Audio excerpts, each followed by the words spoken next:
Hello all, welcome to the channel. It is CPM Trains here, and I'll be talking about HS1. HS1 is Britain's one true high-speed railway. It connects London to Europe, races through Kent countryside, and was once hailed as a new transportation era.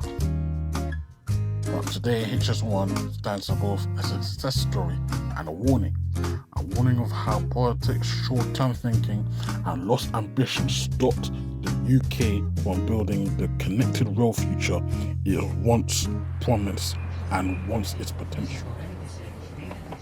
HS1 proves that two countries can form to build an outstanding and magnificent railway. The HS1 was a masterpiece of British engineering. 108 kilometers of track, 2 Thames tunnels, 1 big channel tunnel, 2 sweeping midway viaducts, all built to speeds up to 186 miles per hour. At its crown, St Pancras International was derelict. It was not to be used. It was abandoned, almost like Marylebone. But because of the HS1 project, the Victorian icon turned modern gateway into Europe. Instead of plans to destroy such a good Victorian architecture, it has now been repurposed as a gateway into Europe. Trains now sped from central London to Paris in just over 2 hours. But while HS1 linked Britain to Europe, it never really linked to Britain itself. Which makes sense because HS1 trains were not fit for Britain's loading gauge. Only Eurostars, the early Eurostars, were used to get from Paris to London Waterloo via Falcon Junction using the existing British loading gauges. However, this caused massive delays, massive overruns, and rail track during this time was going through turbulent times and through the transition to become network rail on top of that. So because of this, it felt like a French train coming into London instead of a British train coming into France. Which, to be honest, I'll take that. I like a French train coming into London than a British train coming into France, honestly speaking. And it also showed the resilience that a high-speed rail project has between bad politics and turbulent economic times, especially as it was going through the Thatcher government at that time. Yet it was still able to be built, even though Britain wanted to scrap it like its later counterpart High Speed 2, the French made sure that did not happen. Now that I'm talking about HS2, HS2 was announced and it seemed obvious it will connect to HS1. That was in its plan, a continuous high-speed spine from Manchester and Leeds to Paris. Even if it was not to be, at least if that was connected in the future, it could have happened. And there was a plan, a short connecting line through Camden, linking Euston's HS2 terminal to St Pancras. It would have created a true European network. But in 2015, the link was scrapped. It was deemed too expensive, too complicated, too political. Without it, HS1 has become an island cut off, and Britain's future high-speed system, a gateway to Europe, with no domestic bridge. Which is funny because at the St Pancras International Station portal, Just before the trains go underground, it is connected to the National Rail Network.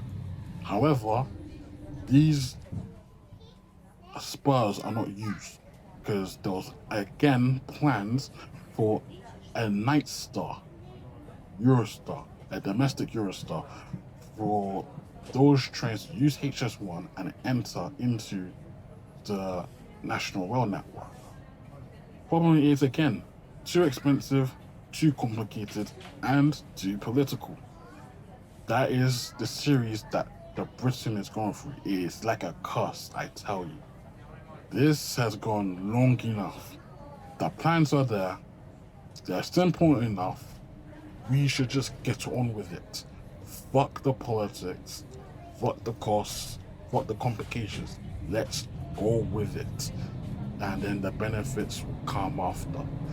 However, Britain does not work in that way, and we're all suffering because of it. If it wasn't for it, I would not be making a video like this. I would be praising, blazing our new high-speed rail network. But problem is, it does not exist. It does not exist yet. Oh well, who knows, maybe in the next 10 years. Today, HS1 just hosts 2 services. Eurostar, Paris, Belgium, Amsterdam, and southeastern travelers across Ghent.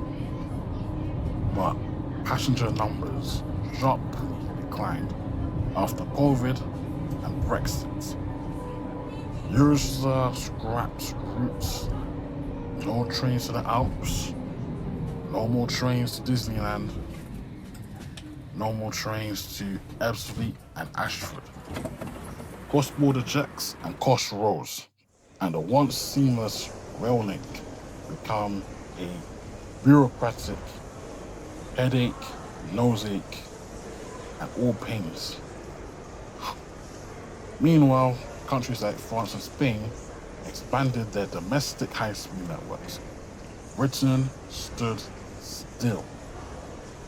Until recently, there's talk of competition on the HS1, where not only Eurostar working on this, which I hope is the case. HS1 Limited, the private operator, holds the line's concession until 2040. They're exploring high-speed freight, new European operators, and more domestic services to make HS1 more viable. Companies like Evelyn and Hero have announced plans for new routes from London, Paris, and Cologne, bringing long-lost competition to Eurostar. However, at the time of this recording, Evelyn's application has been denied, and Virgin Trains has been the one to achieve at least a contract, at least a procurement for the Temple Mills depot in Stratford. Well, this can be a big game changer, as not only Virgin, but now, if you see the news, Trenitalia, an Italian-based company in the high-speed rail business, is also looking to run trains from France into London using HS1. And they've been able to do this by having their depot in Paris instead of Temple Mills, as Temple Mills has a limited capacity, as Eurostar wants to expand. Virgin will need the space for their procurements, and Trenitalia as well. So if Trenitalia is using Paris and using the Channel Tunnel to park trains in London for the start of service, it'll be fantastic. This will bring prices down, and more competition will help more people switch from short-haul flights into trains. The hope is that not only Eurostar, but Virgin and Trenitalia, if Trenitalia gets the go ahead to use HS1, is to reopen Ebbsfleet and Ashford, as these two Kent stations have been abandoned for 6 years now, which is disgraceful. It should have been opened back again, but this was the problem with the monopoly. Eurostar had a monopoly on HS1, and the government did not pressure them to reopen back these stations. Now that the government is saying we should get UK and Germany and UK and Switzerland rail travel, it cannot just force Eurostar to do what it needs to do, because it's a private business. And for these rail lines to go for HS1, it is to get money. Getting money is the profits is the most important thing. So if opening them back Ebbsfleet and Ashford is not profitable, then it won't be opened. Which is why this is a lack of political will, it's a lack of political force that the government is not using. However, hopefully, Starmer gets his act together, reopens HS1 stations, make sure there's more routes that these train companies can use, not just London to Paris, not just London to Belgium, not just London to Amsterdam, but to Bordeaux, to Lyon, to Cologne, to Frankfurt. Hopefully more routes can be opened that way, and maybe even to Spain if it's viable. Hopefully. And hopefully more companies can come in and use HS1, because this line is a very good line and it can connect a very good people. But not just the passenger side, but the business side. Freight. More freight can be used, and more freight means more environmentally clear, more environmentally good. Instead of having lorries causing traffic, we can put more things on our railways to take off the load, and it'll be more economically feasible that way as well.